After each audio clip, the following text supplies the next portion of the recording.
Hello and welcome to the Awareness to Action Enneagram podcast that focuses on our distinct approach to this amazing system of understanding human nature. My name is Mario Sakura, coming to you from Philadelphia, and I'm joined by Maria Jose Monita. Hello from Santiago, Chile.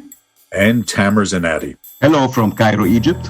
We are partners at Awareness to Action International, a consulting firm specializing in practical applications of the Enneagram. You can find out more about our work at awareness2action.com. In this season of the podcast, we are focusing on exploring each of the 3 instinctual biases and 9 strategies through the lens of a movie, looking at one movie that we feel represents the essence of the bias or enneatype. So make some popcorn, sit back, and enjoy the program.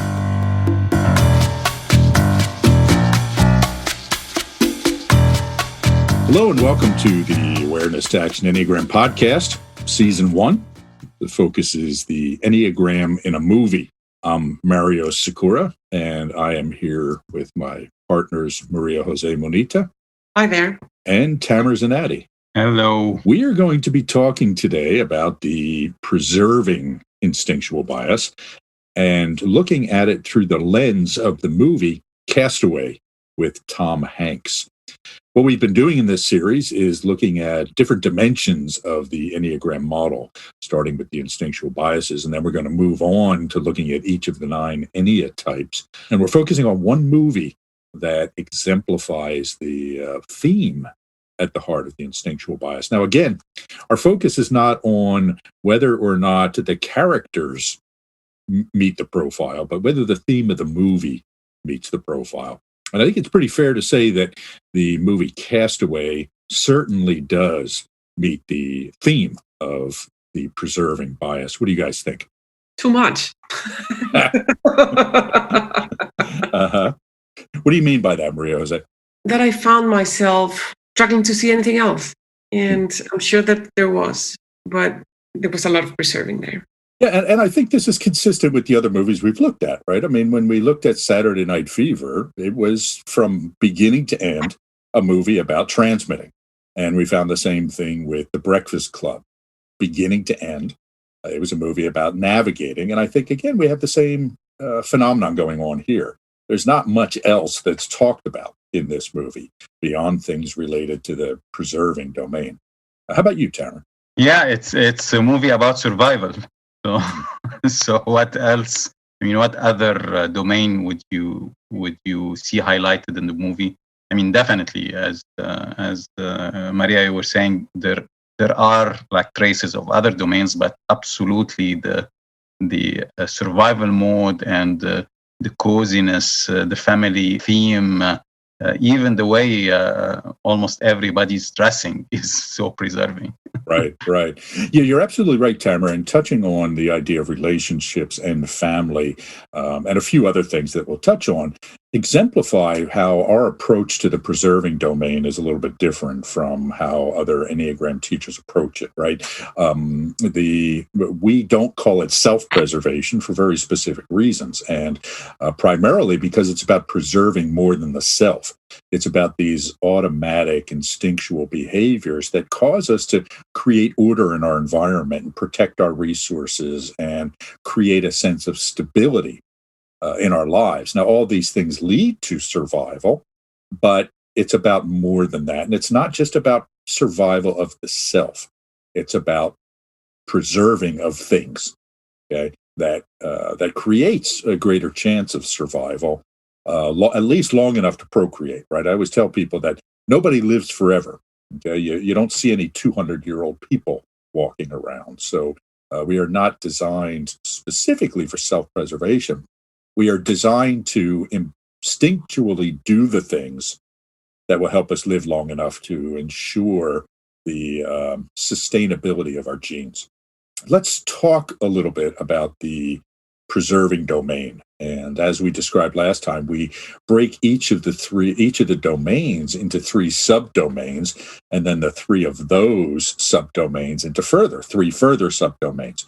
And the way we think about these instinctual biases is that they're clusters of evolutionary impulses. This movie demonstrates some of the ones that are not talked about in the Enneagram literature, particularly around relationships.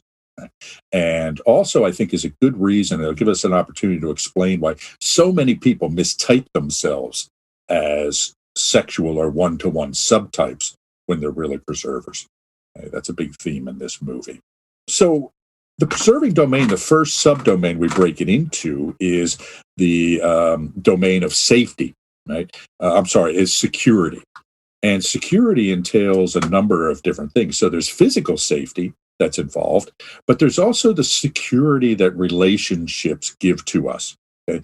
The stability of family, the stability of having that significant other with us creates a sense of security in this domain. And there's also an issue of risk avoidance. Okay? How can I protect myself? How can I not overextend into danger zones? Yeah, it was interesting for me to see how Wilson became like the devil's advocate. The volleyball in their conversations, it took the role of showing all the things that could go wrong. Yes, great point. Great point. I hadn't thought of that. All right. We'll talk more about Wilson. For anybody who hasn't seen this movie, Castaway, we are going to give away the ending. Okay. Look, the movie's been out for over 20 years. If you haven't seen it yet, it's not our responsibility not to spoil the ending for you. So bear with us. And if you don't want the ending of the movie spoiled, stop here, watch the movie and come back to it. But we're going to continue on. So the other area that we talk about is well-being and resources. Do I have the things that I need in order to be comfortable, to be healthy, to be prepared for whatever might come my way?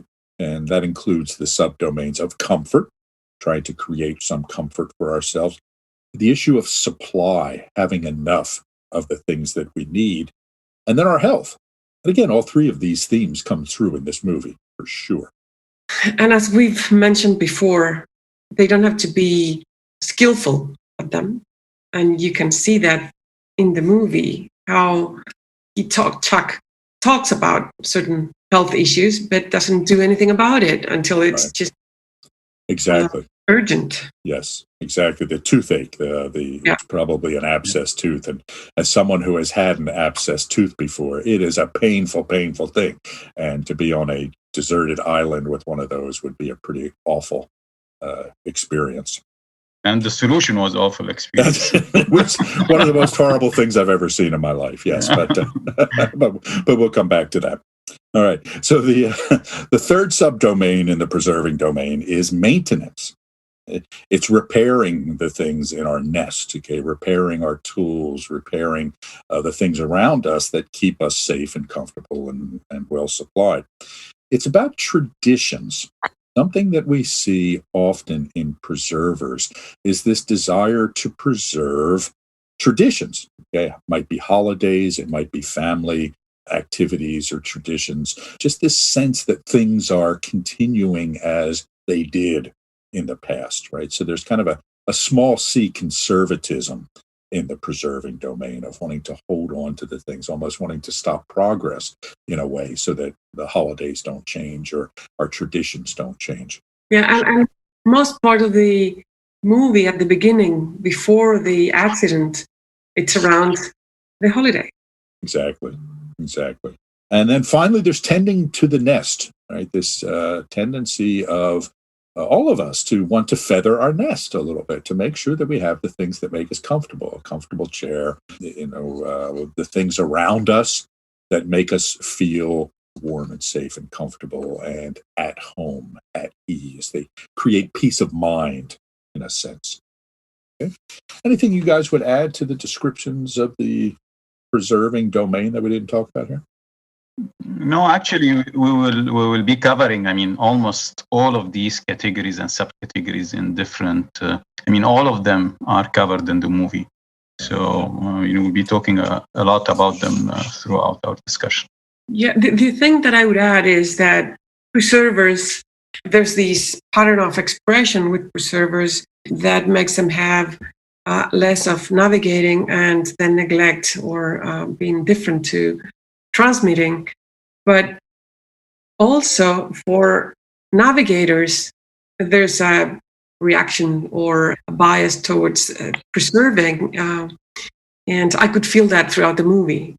Just as indifference to the preserving domain, you mean? Yes. Yeah. So for a navigator like I am, preserving is the least important.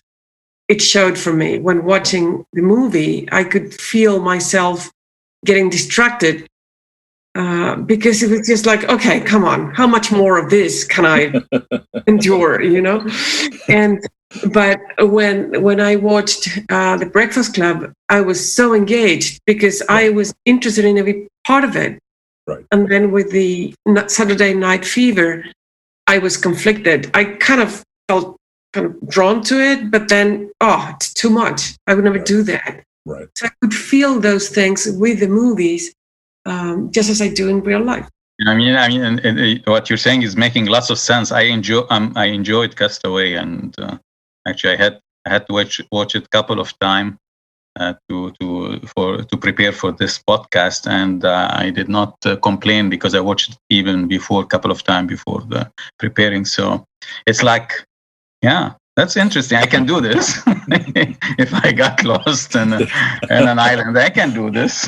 It's funny because my reaction was, I'm dead on the plane. Right. I mean, I'm not getting out of that plane when it goes into the ocean if it's me. Right. And so I think, Maria Jose, we are having this emotional reaction to this movie in the same way that Tamara felt about The Breakfast Club. Right. Absolutely. Okay. So, and so what Maria Jose is saying, just to reinforce that, is that for preservers, there is this pattern of expression that we find to be consistent and steady in each of the instinctual domains. And so for preservers, it's what they're into, right? It's like, all this stuff, I eat this stuff up. The navigating domain is, I'm drawn to it, but I'm conflicted. And I think we see this in the Chuck character played by Tom Hanks, particularly when they're talking about his coworker's wife who has cancer, and when they're first discussing it in the beginning, and the other woman's discussing it with the coworker, and you can see Tom Hanks's discomfort with this social situation and this office, right? So I think there's that. But he should do something, say something about it, but he doesn't know what to say. Exactly. He finally finds something to say, which was awkward anyway. Awkward, right? Right. Yeah. Right. And there's nothing about transmitting in this movie, right? I mean, the except maybe the woman with the package of the wings. She's kind of a transmitter, right? Yes. Yeah. But, she was kind of a disconnected character in a way. So she was a plot device, quite frankly, right? And with navigators, it works differently, like Maria Jose described. Navigators just, the zone of indifference is in the preserving domain. So a lot of navigators will look at this and say, all right, when is something interesting going to happen? Okay.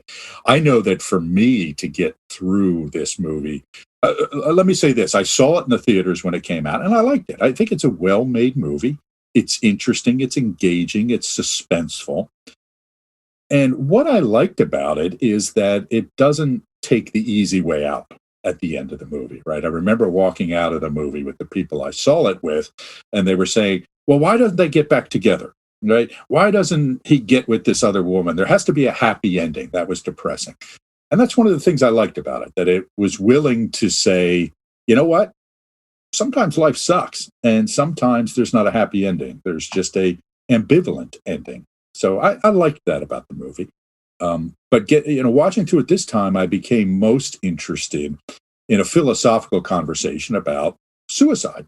If you read the existentialist philosophers, particularly Camus, Camus said that the only question to ask is, do we or don't we commit suicide?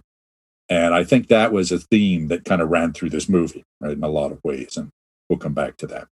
Again, the movie is Castaway, starring Tom Hanks. It was released in December of 2000, made $233 million at the box office. So it was a successful movie. Directed by Robert Zemeckis, who has made a lot of great and popular movies, such as Forrest Gump, Back to the Future, Contact with Jodie Foster, and The Polar Express was another one. He's well known for special effects, and I think the special effects in this movie were really good, right? I think that you believed, or at least I did, that Tom Hanks was in the middle of the ocean in a storm and all of these things. So I think they did a really great job on that. It starred Tom Hanks, who was kind of at the height of his powers at that point as an actor. And I remember he was on an award show or an interview at some point while he was filming that movie. And he showed up and he had the long hair and the long beard. And they had actually taken time off in the midst of production for that movie for, I think, 6 months or so he could go through a dramatic physical transformation, which he does during the movie. It was well received by critics on Rotten Tomatoes. It gets an 88% score from the critics and an 84% score from the audience. So I think it's interesting that the critics rated it a bit higher than the fans did. A couple of interesting reviews I found online. One of them was, though Hanks comes across as blandly as ever, at least his solid performance shows he's up to carrying half a movie on his own. And Zemeckis' direction is at first as busily efficient as the protagonist. Not a glowing review. Another one from New York Magazine says, Hanks' everyman quality has never been more aptly utilized. He's the perfect stand-in for all of us who never made it to Eagle Scout. Okay. Finally, Hanks conducts a masterclass in acting by showing a man losing his sense of himself in fractional gradations. All of these, I agree. Not a lot of actors in this movie, right? There's not a lot of characters other than Hanks. And go ahead, Maria. Even that's preserving. Even that's preserving, right? There's just a lot of people around, right? So, other than Hanks, the only kind of well-known actress is Helen Hunt, who plays Kelly, his girlfriend, and I assume about to be fiancé before he gets on that airplane. There are a couple of other actors who are co-workers, and then the only other actor I recognized was Chris Noth, who played Mr. Big on Sex and the City and has been in a number of other things, but even he has a small part. Now, I'm not counting Wilson as an actor here, but got to give a shout out to Wilson the volleyball as a main character in the film. Okay. Let's see here. That's all I have to say about the movie. It's nice to not to have to give content warning for the first time in our podcast. I don't have to warn about any politically incorrect comments or scenes or anything like that, other than pure existential dread as something you should be prepared for as you watch this movie. So what's this movie about? Well, basically, Tom Hanks plays I don't know what exactly his role is, but he's works for Federal Express, and it's his job to make sure things get to where they're going on time. You get the sense that he goes around to different places and helps set up the delivery centers. He has a girlfriend, Kelly, played by Helen Hunt, who, it seems to me they're about to get married when he leaves to go on one last task for the year. He's going to, I forget where he's supposed to fly to. And the plane goes down. It goes into a bad storm, so it crashes. He is the only survivor. It's a harrowing survival, and the plane crash scene is pretty awful and pretty nerve-wracking. And I know, Maria Jose, you're about to get on an airplane tomorrow. Tell me about your reaction to that scene. I just wanted to stop watching the movie. I mean, it was the last thing I wanted to see before getting on a plane. But yeah. Yes. After seeing the island and the water and all of that, I just kind of forgot about it. Yeah, right. So he does survive the plane crash, and he ends up marooned on a deserted island somewhere in the South Pacific. He then has to go figure out how to survive, how to try to get rescued. So he is trying to figure out how to get rescued, and that's not working out so well. So he's trying to figure out how to survive. Eventually, he does make it off the island. He builds a raft and finds his way 500 miles later into a shipping lane where he's rescued, and he's reunited with Kelly, sort of. We'll describe each of those scenes. So as we've done before, we picked out a few scenes, but again, it's kind of hard to draw a harsh line between, the end of one scene, the beginning. And the first scene was the opening scenes in Moscow, where he is working with looks again like a new delivery plant, and he's helping them come up to speed. So I'm curious what you guys saw that meets the preserving domain in that scene. This scene, or actually most of the movie, is about FedEx. And FedEx is like a company about logistics, operations, and it was very well presented in this opening scene. I mean, the logistics, the time, the factor of time, and preparing the process when the truck got stuck, and like building makeshift line in the middle of the street and so on. So it's like setting the scene for a very preserving movie through the opening scene. Yeah. Yeah. And speaking of FedEx, it is the movie is kind of a commercial for Federal Express, right? And even the CEO of Federal Express, the founder, Fred Smith, makes an appearance in the movie. And so speaking of commercials, I think why don't we take a quick break? Awareness to Action offers a unique approach to applying the Enneagram professionally with leaders and organizations, as well as for personal development. What makes us stand apart is our Enneagram expertise and focus on understanding human nature. We know people because we see people. And this is a skill set that can be taught and learned. Human nature is complex and simple at the same time. Our mission is to help people see clearly and act accordingly. Why? Because the ability to see ourselves and others clearly and honestly is essential. It enables us to act in more adaptive and useful ways. The multicultural team in Awareness to Action will help you learn tools and practices to become more aware and also to understand and engage people more effectively. Learn more at awareness-to-action.com. Join us at 2021 for exciting learning opportunities. Okay, so we're back. We're still talking about the beginning scene of Castaway, and Tamara talked about the logistical orientation of the movie. There's a lot of talk about time, a lot of talk about process and structure, and this is at the heart of the preserving domain. Maria Jose, go ahead. It caught my attention when he talked about the sin of losing track of time. Yes. It's just the worst thing ever, and all the things that could happen if we're late. And it's all the preserving stuff, like food will decompose or papers will not get on time, adoption papers, I think it was. Right. So it's all these things that they keep in mind that it is important to do something about it. Yes. Yeah. So as all preservers, it's not only to think about it, but to do something about it. Yes. And to make sure that people do. That's an important thing. And Tamara already made the point that just because somebody is paying attention to something or focused on it doesn't mean they'll be skillful at it.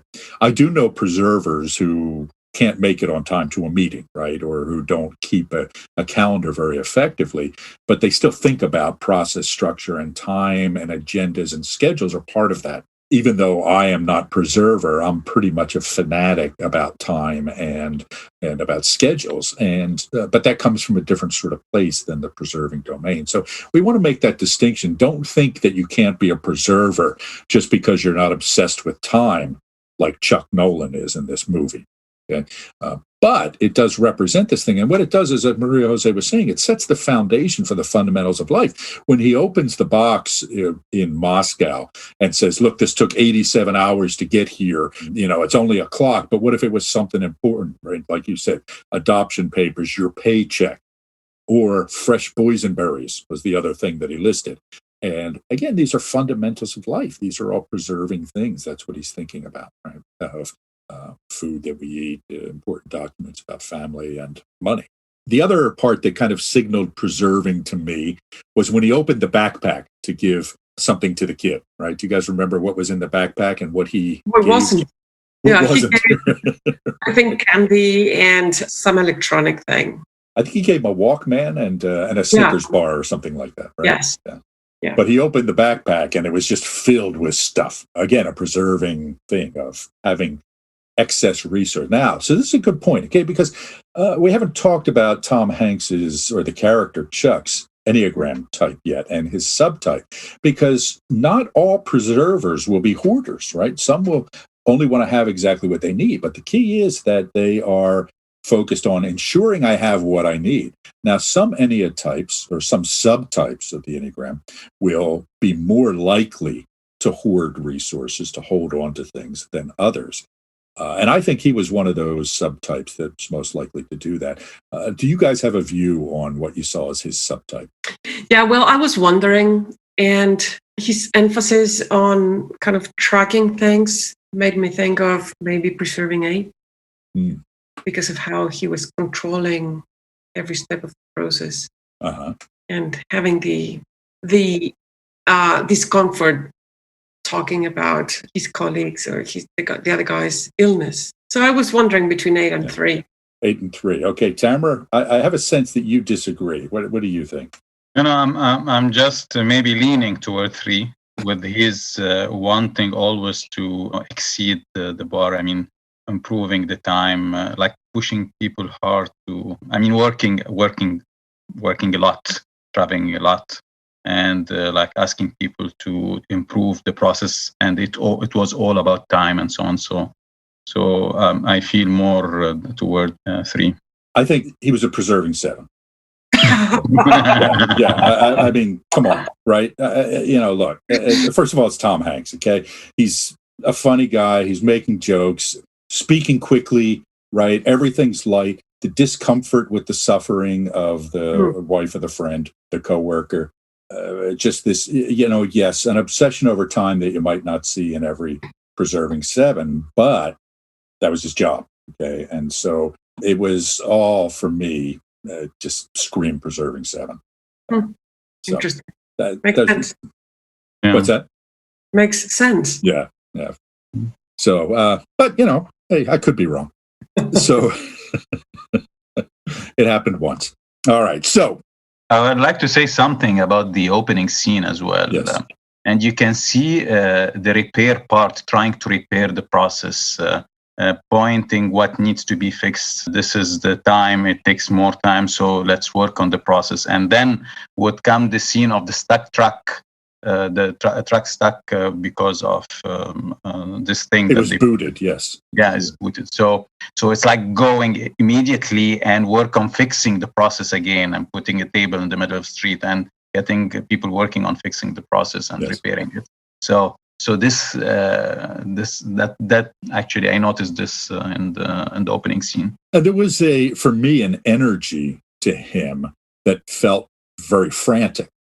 Okay, and it wasn't methodical like I would see in a preserving 3, I think, and or a preserving 8. It was this bouncy sort of jumpy, nervous energy that came through over and over again for me. But yes, great point, Tamara, about the logistical element. Also, Maria Jose, you already referred to the family Christmas dinner scene that captures that idea of tradition and consistency. And also there was the conversation. There were 2 main conversations at that dinner table. The first one was, how many boxes did you ship today? And how many boxes did they ship the first time? And, FedEx started on a card table in Fred Smith's basement or his garage or something. And they were joking, I think, about bronzing that table, right? Of, again, creating a memorial to the past in a way. And the other conversation is, when are you going to marry her? So again, we get these themes that are related to the preserving domain. Now, just because they were talking about marrying doesn't mean that it was a so-called one-to-one relationship, right? That's not what it was about. Go ahead. Especially when you see the following scene when they're at home and they're in the sofa and they're kind of warm, tired. Yes. It's not intense at all. Right. It's absolutely kind of about comfort. Yes. I think he was sleeping, in fact, right? He was sleeping. And so, yes, warm, comfortable blanket is, the analogy for the relationships in the preserving domain. I don't know if you noticed, but the news were on and they were talking about Santa being fit to fly. Oh. even the news were preserving, I had never seen something said, heard something said about Santa being fit or not, Yes.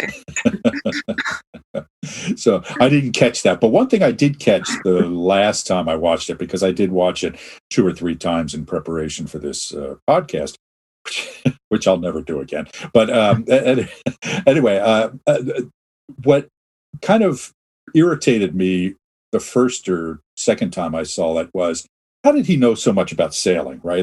Come on, right? How did he figure all this stuff out? But then in that same scene where they're laying there on the sofa, they scroll down and they show pictures of him sailing and an award. And it's so subtle that I missed it multiple times, because it always bothered me a little bit that he knew so much about how to, track the winds and chart a course to get off the island. So, but it was a nice subtle scene. The other part was when they're in the Jeep and he's about to leave and get on the airplane, and they sit down and they both plop open their filofaxes, right, to plan when they're going to fit in all the things they have to do. And they exchange gifts. And the gifts, do you remember what the gifts are that he gave to her? Yeah, bath towels, which he said were a joke, right? A pager. A pager. Inside the Russian doll. Inside the Russian dolls, exactly. Yes. A journal.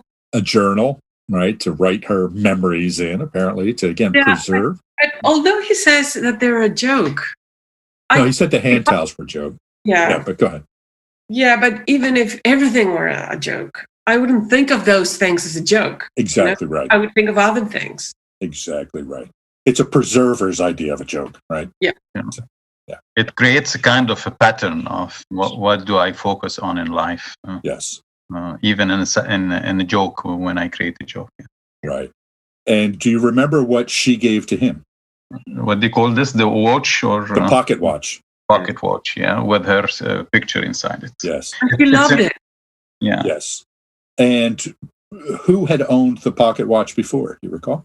Her grandfather, I think? Her grandfather, exactly right. So it was a family heirloom that she was passing on to him. Again, capturing this idea of tradition and capturing this idea of intimacy. And he even said, "Oh, that's my favorite picture of you. I took that picture."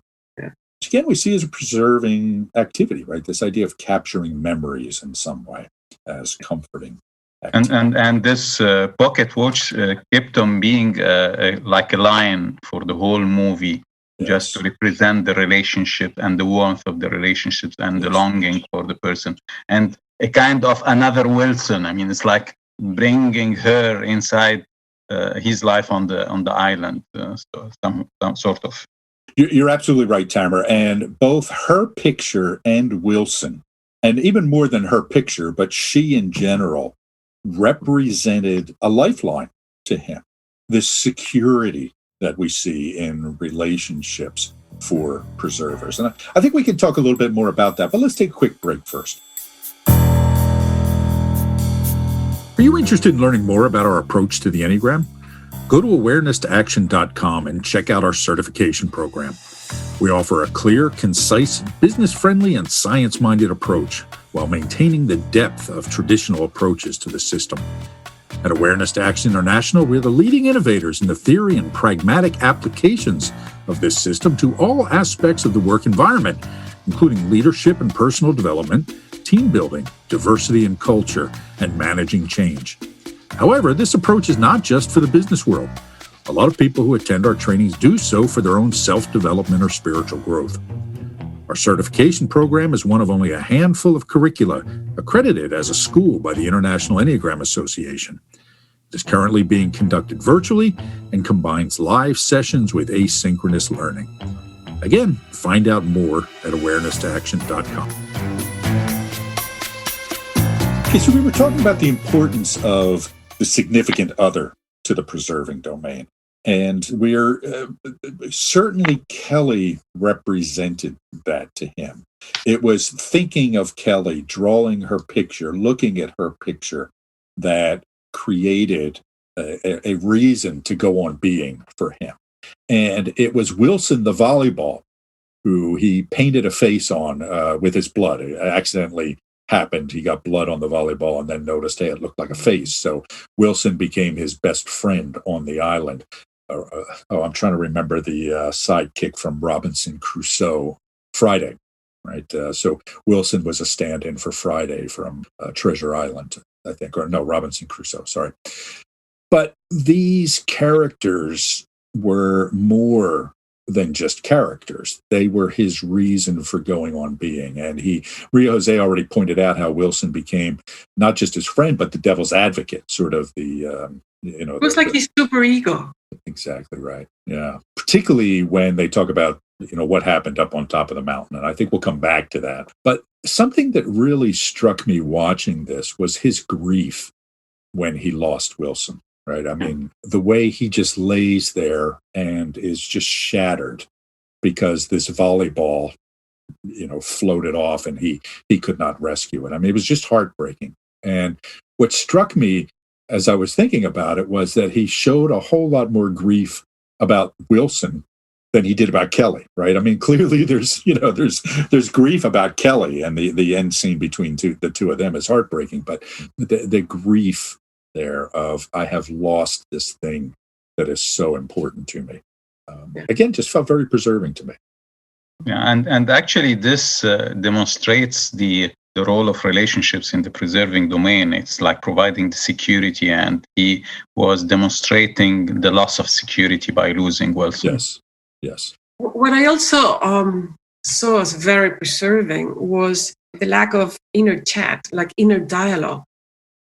That there was in the movie. Like maybe another movie with the same character in an island, the character would have seen the character talking to himself, thinking.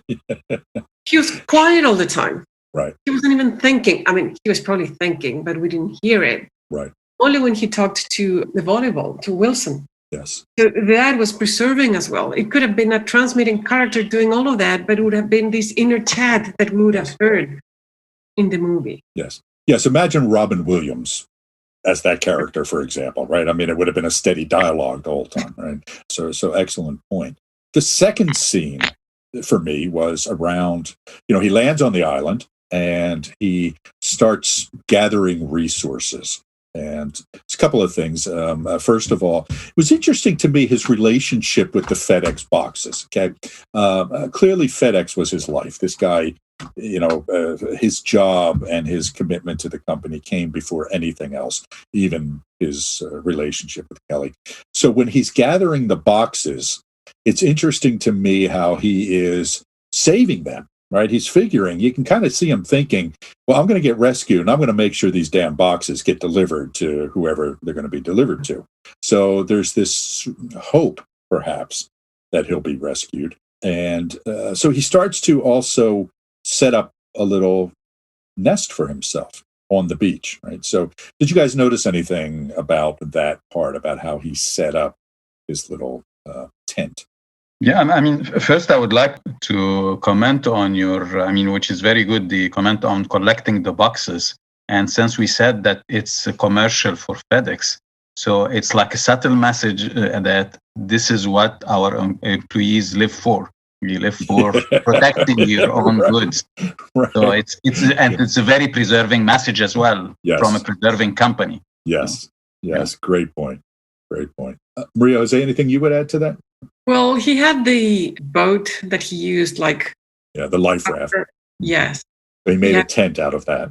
Yes, a tent, and then the clothes or whatever things he had to wear were all hung. Yes. And in a way that I just don't do. I don't resonate with that, I was thinking I would have had all that piled up somewhere, hanging from a branch, but not as tidy as he did. Right. Yeah, that caught my attention as well, right? He created a little clothesline and put his clothes there. And I was thinking the same exact thing. I just lay them over a rock in the sun, let them dry out. But no, he wanted his nice, neat little environment, even on this island where nobody else was, right? 500 miles from anywhere. Right. Yeah, had I had visitors, I would have probably done something different. But on my own, I mean, who cares, I want them dry, yeah, but nothing else. So he gathers the boxes, and eventually he starts to open the boxes, and he starts to look through them and see if there's anything useful in there, if there's any food or anything like that. And some of the things that he identified, I think one of them had divorce papers in it. There was a birthday card along with the volleyball that became Wilson. There was a dress, and there was a set of ice skates that became very handy for him as we went into the movie. Throughout the movie, yeah, exactly. They were probably his most useful tool. Yeah, I have to say that I was very disappointed to see the things that were in the boxes. I was hoping that it would be something more useful, or food, or more useful things. Yes, they were not. Yeah, and so there's one box that he doesn't open, right? And this box had a pair of wings painted on it. And you can see him about to open the box, and then he decides not to. And he decides he's going to deliver that box, which he ends up doing at the end of the movie. How did you guys react to him not opening that box? I don't know. I mean, for me, the wings are the guardian angel wings, and somehow he felt like I protect this box, so the guardian angel will protect me. It's like a kind of deep, a protection message as well, very preserving, right? A message. This is how I saw it. All right. And you? Cool. Well, go ahead, Maria Jose. How did you react to that? I was biased. I knew that he wanted to just deliver one at least. I guess the wings, he saw it as a sign of some sort. I didn't think about the angel. It's interesting to me because I didn't think so. When I was watching that, I didn't think so much about the significance of the wings on the box, other than, again, a plot device to connect the different pieces. For me, it was about him kind of deciding, okay, I have this mission and I'm going to deliver this thing. And the mission helps to sustain life. Now, honestly, I'd have ripped that box open in 2 seconds. I mean, how do I'm thinking, there might be a satellite phone in that box, right? I mean, and problem solved, right? Or, or a sandwich or fresh boysenberries or something. So, frankly, I would have ripped the box open and then apologized to whoever, got angry about it in the end. But it was interesting. And I think it was kind of consistent with the character. Yeah.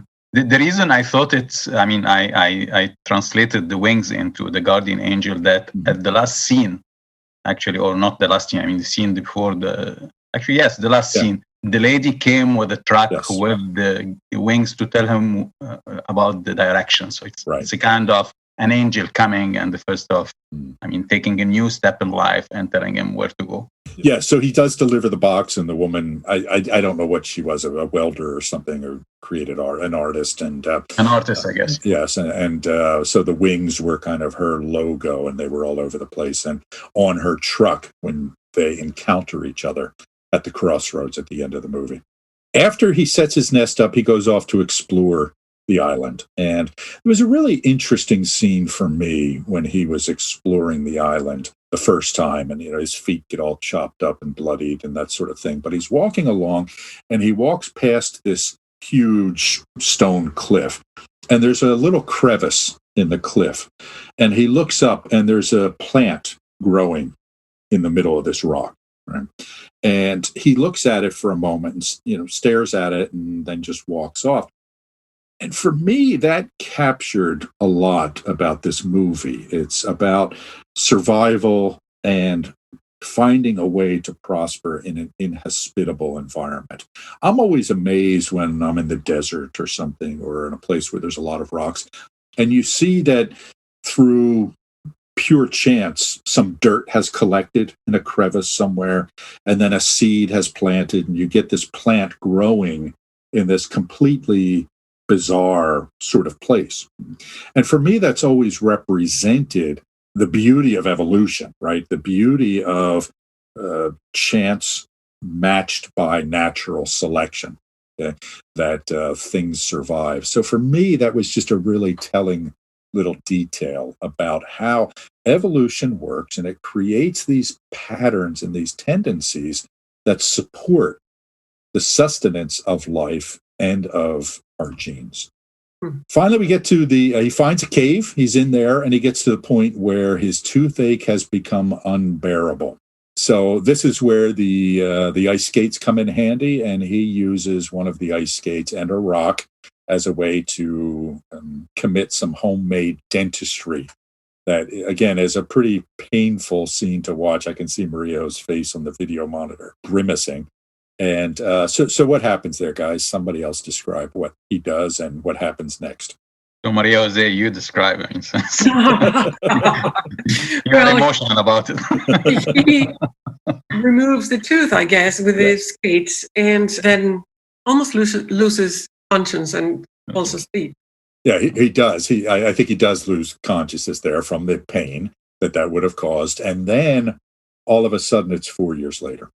Yeah, and he had found a flashlight, and he was using it, and then he forgot. He didn't turn it off.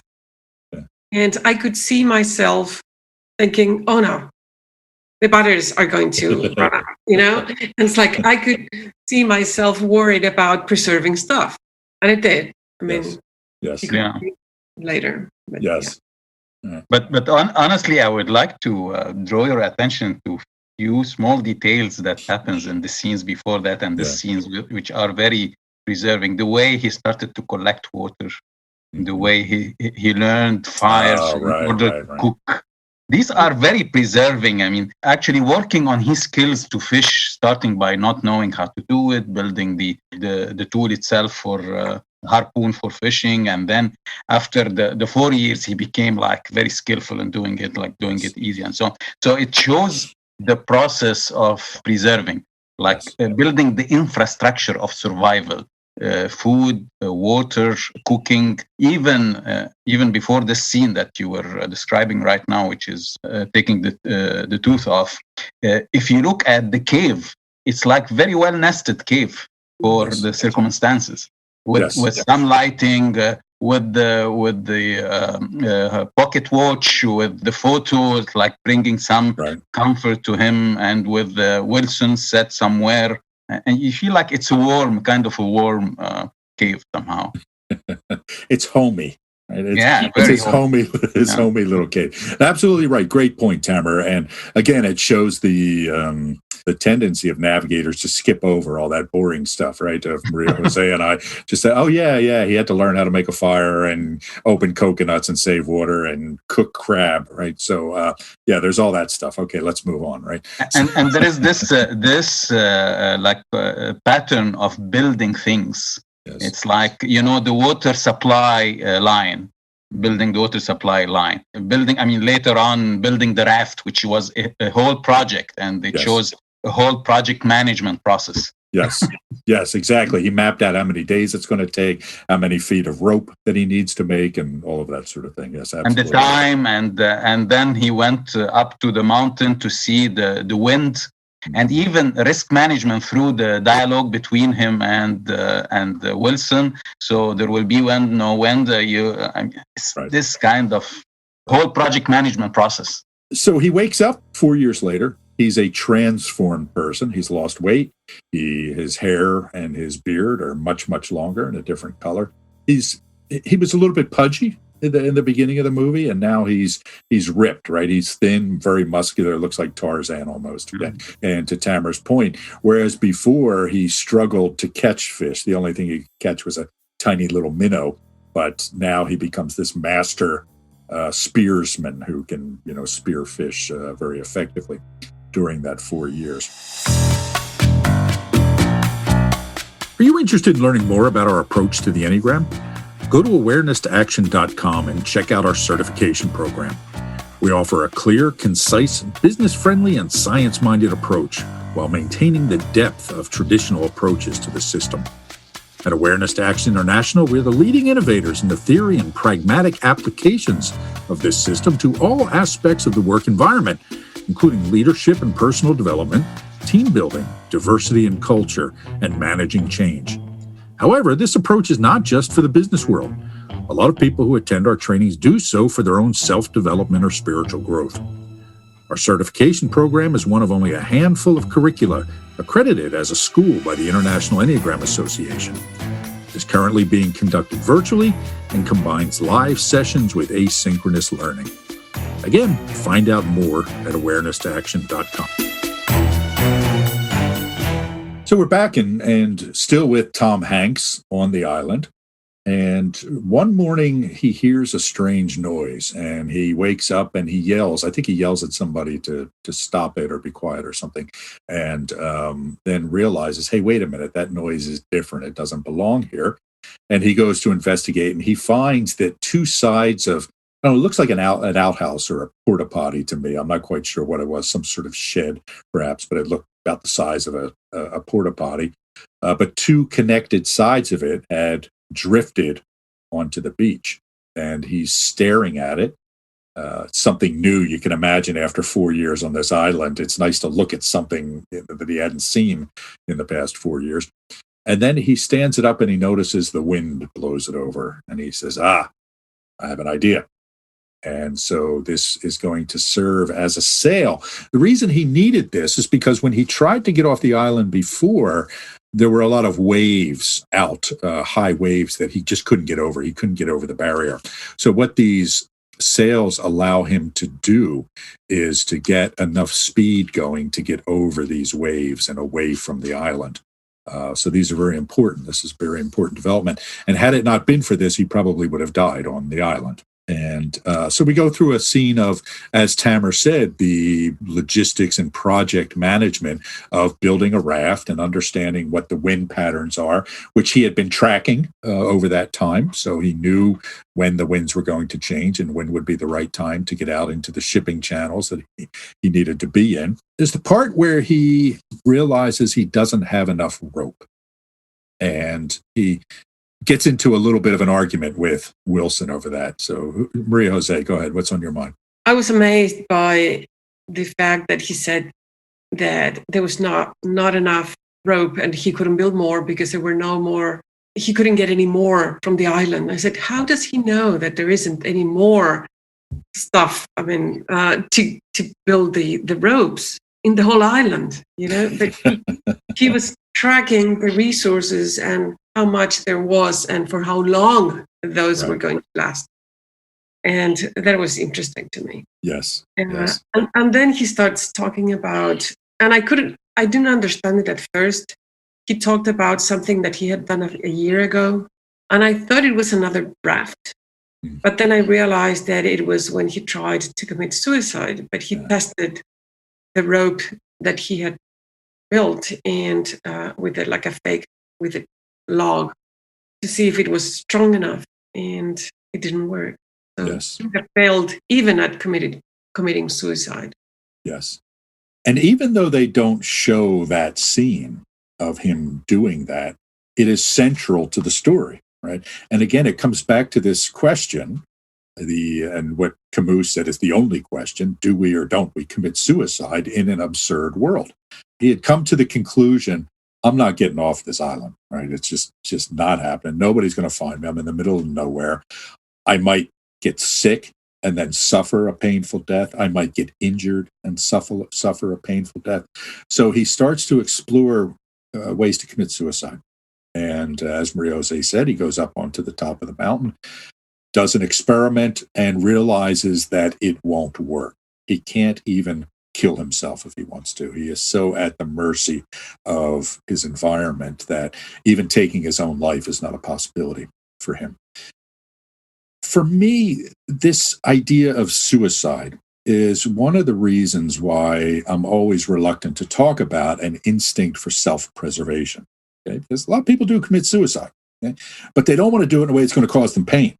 You never hear anybody saying, I'm going to find the most awful, painful way to kill myself, okay, and do that. I don't like to think that we have necessarily an instinct for self-preservation. We have an instinct to avoid pain. We have an instinct to do things that will create comfort and avoid pain.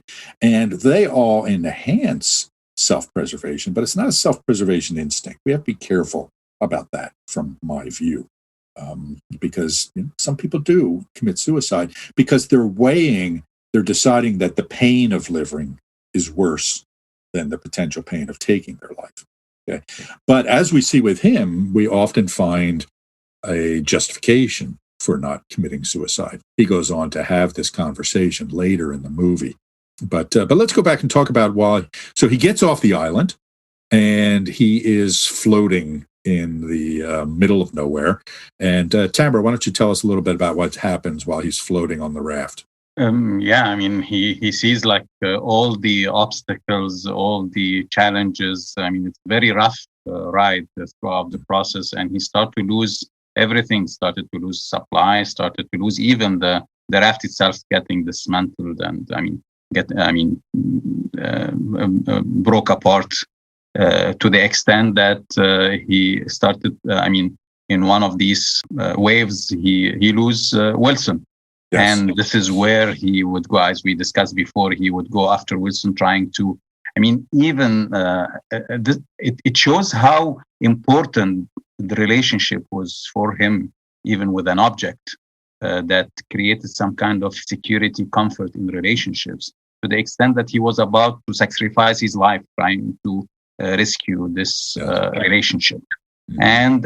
And we have seen the grief after that about Wilson, Yeah, so that was heartbreaking for me, that scene. And, Tamara, when you had pointed out about the the wings and the guardian angel, before he loses Wilson, the sail, which he had painted those wings on it, go flying off in a storm, right? So the wings kind of fly away from him. And so that represents the first loss, I think, the first sense of hopelessness. And then Wilson, he loses. And at this point, he's just given up, right? He's just laying there. He's floating. He throws the oars. Yes. Yes. The water. Yeah. Yes. He just lets the oars go. He just almost ritually, dumps the oars into the ocean. And, again, it's a great point, Maria Jose, a sign that I've just given up. So he lays there and all is lost. And then along comes a big ship to rescue him. And do you guys remember what he said when the ship started to go by? It was a little hard to hear, but did you hear what he said? Kelly. Yes, he lifted his arm and called out for Kelly. The whale was interesting. Yeah. The whale went with him and woke him up when it was important. Yes. Yeah. Yes. Not sure if that's preserving at all, but it was nice. It's a nice plot device for the movie of the whale that comes up at one point and looks at him, and then, as you said, kind of wakes him up when the ship is about to come by bursting water up into the air through its spout. Are you interested in learning more about our approach to the Enneagram? Go to awareness-to-action.com and check out our certification program. We offer a clear, concise, business-friendly, and science-minded approach while maintaining the depth of traditional approaches to the system. At Awareness to Action International, we're the leading innovators in the theory and pragmatic applications of this system to all aspects of the work environment, including leadership and personal development, team building, diversity and culture, and managing change. However, this approach is not just for the business world. A lot of people who attend our trainings do so for their own self-development or spiritual growth. Our certification program is one of only a handful of curricula accredited as a school by the International Enneagram Association. It is currently being conducted virtually and combines live sessions with asynchronous learning. Again, find out more at awareness-to-action.com.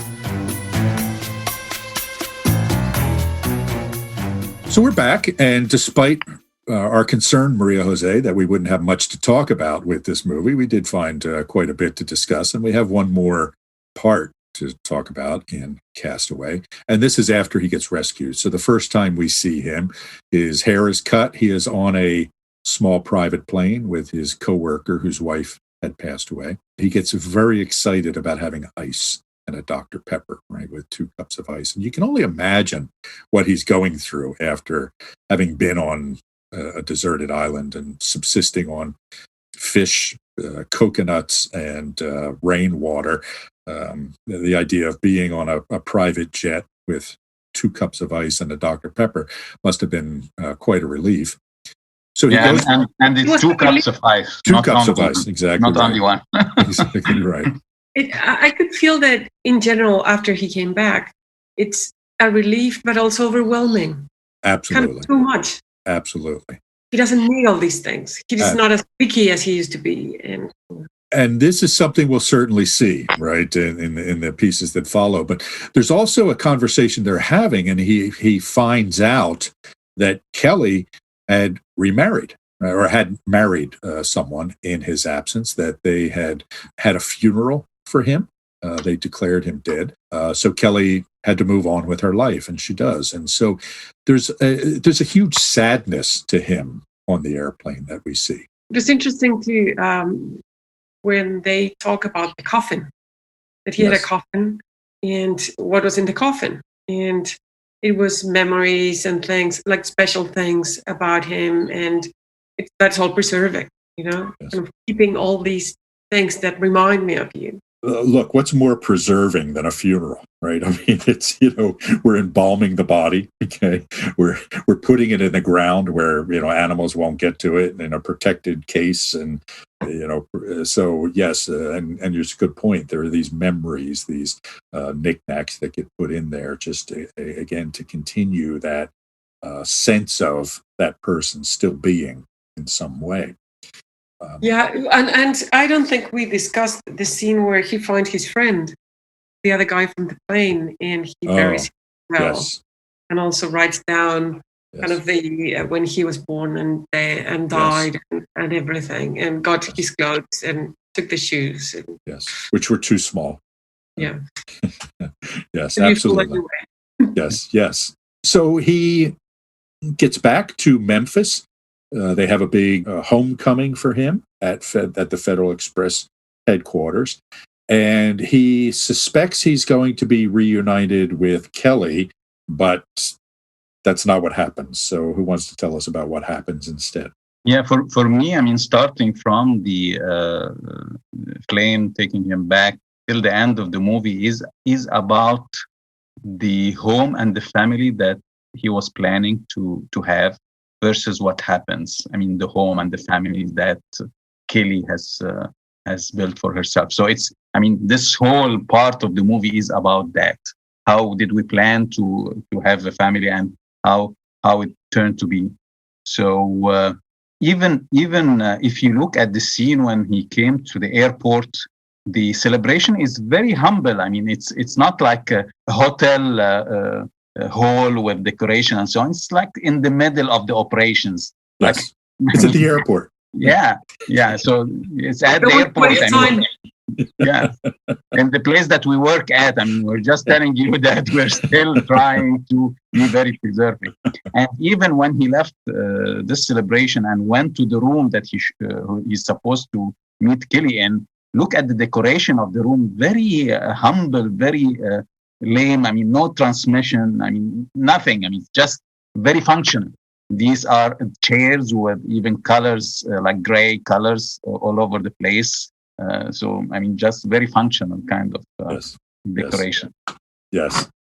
So he thinks he's going to meet Kelly, and instead her husband comes in, who of all things is a dentist, which is kind of ironic. And not only a dentist, but a dentist that had done a root canal on him previously. But he doesn't seem to remember the dentist, which I find odd that, you don't remember your dentist, but, or at least. But he did remember the one who referred to him. Correct. Because he talked about it before. So the dentist / Kelly's husband says that, Kelly wanted to be here, but it was just too painful for her. Then Tom Hanks sees the two of them outside.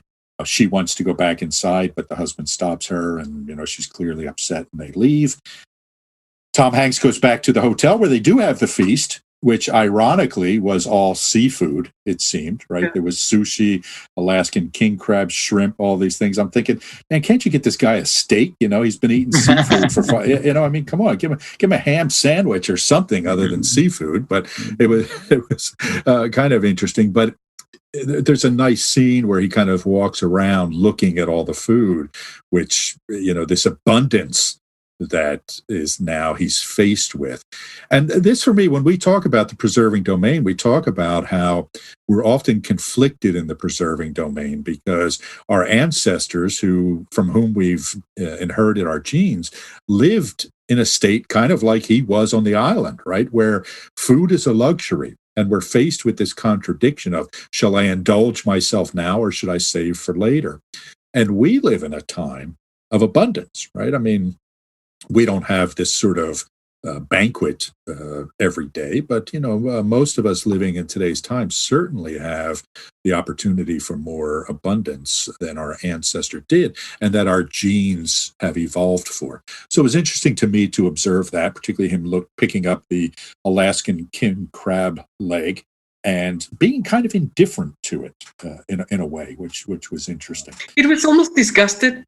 Yeah. Yeah, it's like he's like full of that. I can't see another seafood piece of seafood again. Yeah. You're right. So it's not only do I not want to eat another piece of it, but I think, Maria-Jose, what you're saying is almost by the waste of it was disgusting to him. Is that kind of what you were saying? Yeah. So we see him sleeping or trying to sleep, but he is laying on the bedroom floor rather than the bed. I guess that when you sleep in a rock cave for 4 years, you kind of get used to a certain firmness that most mattresses won't meet in a hotel. He's also flicking the light on and off, and while he's he created his own cave with the sheet. Yes, yes, good point. Good point. And he is looking at the picture of Kelly. And next we see him going to Kelly's house. She again is now married, living in the suburbs with the dentist and a daughter.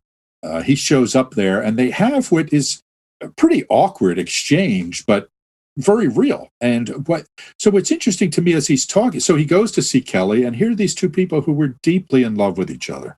And but her life went on. And even though he was still pining for her, she had to accept the fact that he was dead and then move on with her life, got remarried. And so I'm conflicted watching this scene, because on the one hand, I'm thinking about what they're going through. And on the other hand, I'm thinking about the husband saying, yo, dude, yeah, come on, this is my house, you go away, right?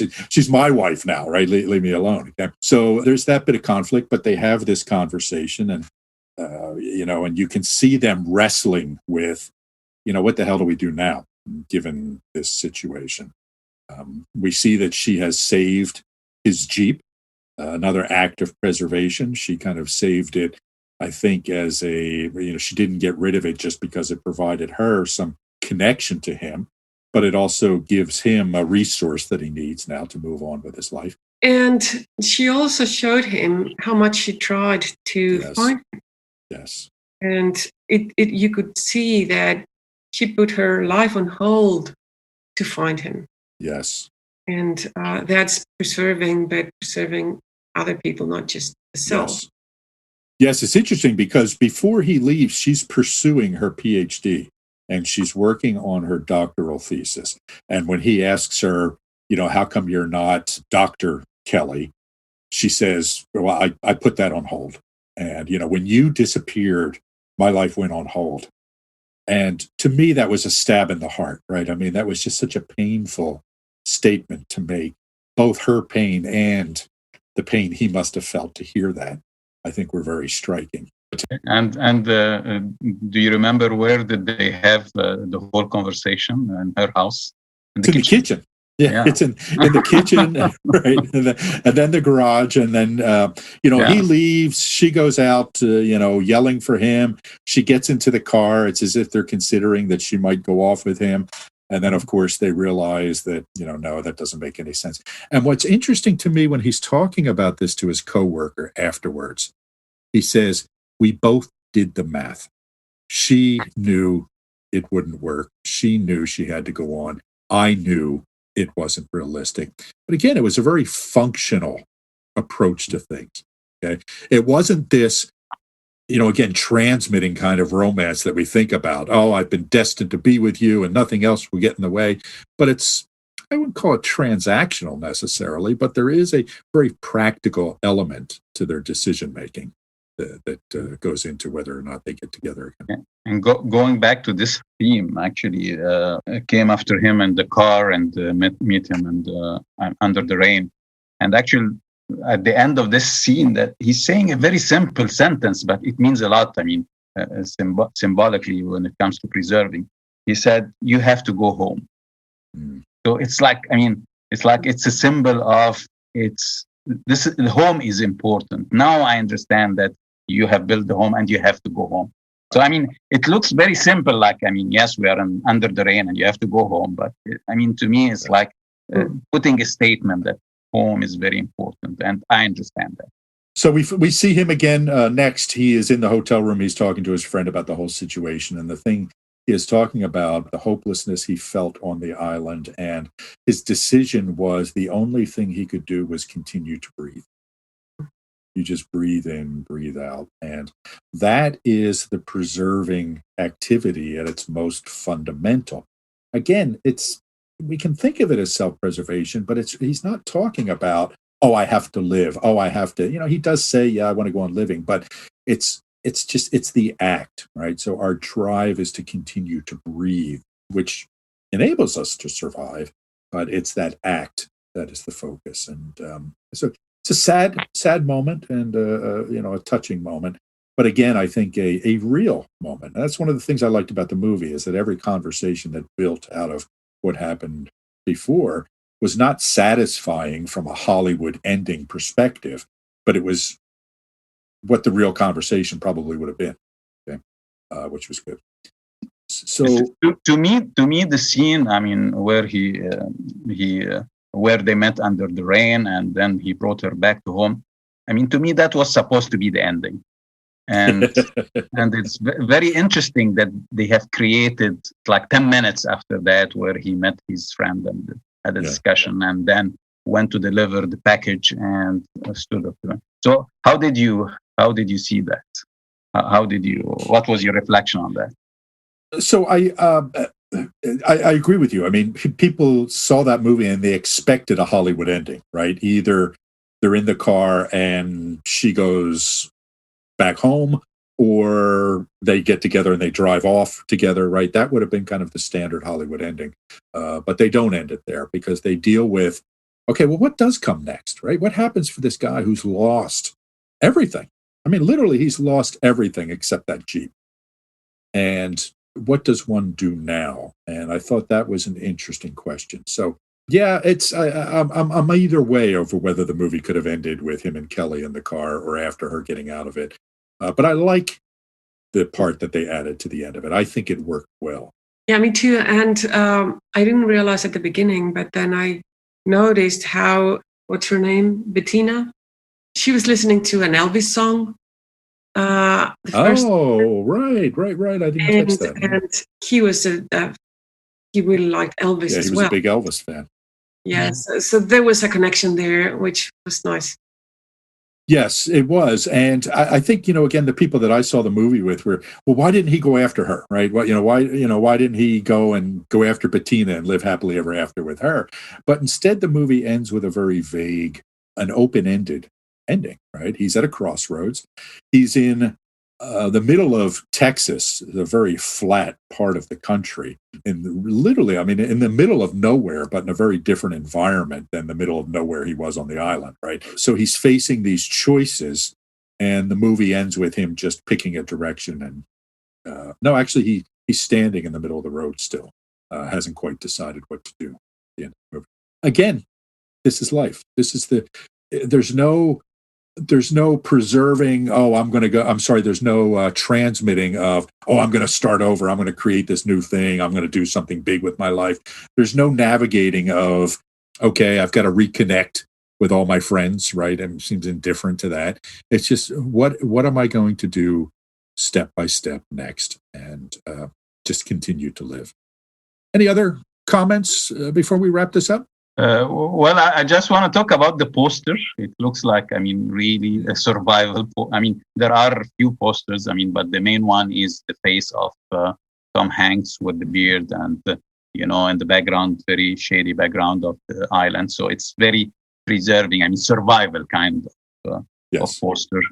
You don't see in any of the posters scenes from the period before going to the island or after the island. So it was all about this part of the island, which is a very, even the music very, table music.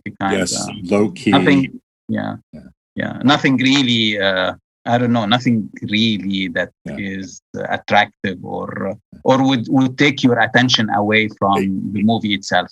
That's the way I think about it, because I thought the music was very effective because it set that tone of not aspiring towards something else. It was just, you're here, be present. These are your circumstances. Maria Jose, anything you else would add before we wrap up? No, I'm surprised at how much I didn't notice. It wasn't that much, but there were quite a few things that I didn't see that you saw. And that only speaks about my own biases, which is, I think it's important. I mean, part of this, we're using the movies to portray the instinctual biases and our reaction to them and how we interact with them. And this is part of it. That's why I bring it up. Excellent point. One of the things about movies is a good movie shows real life and captures elements of real life. And these movies we've talked about with preserving, navigating, and transmitting domains really do capture that in very effective ways. And by watching these movies and understanding our reactions to them, we can learn an awful lot about ourselves in addition to these 3 instinctual biases. So thank you, guys. I'm excited. We found so much to say about Castaway. I, too, thought it would be a 10-minute podcast of, let's get the heck off this island. But there's a lot to unpack here and a lot to learn about the preserving domain. So until next time. You've been listening to the Awareness to Action Enneagram podcast. Thanks for listening, and we hope you'll join us for the next episode. In the meantime, if you've enjoyed the podcast, we ask you to go to wherever you get your podcasts and give us a review. Visit us at awareness2action.com and follow Awareness to Action on social media.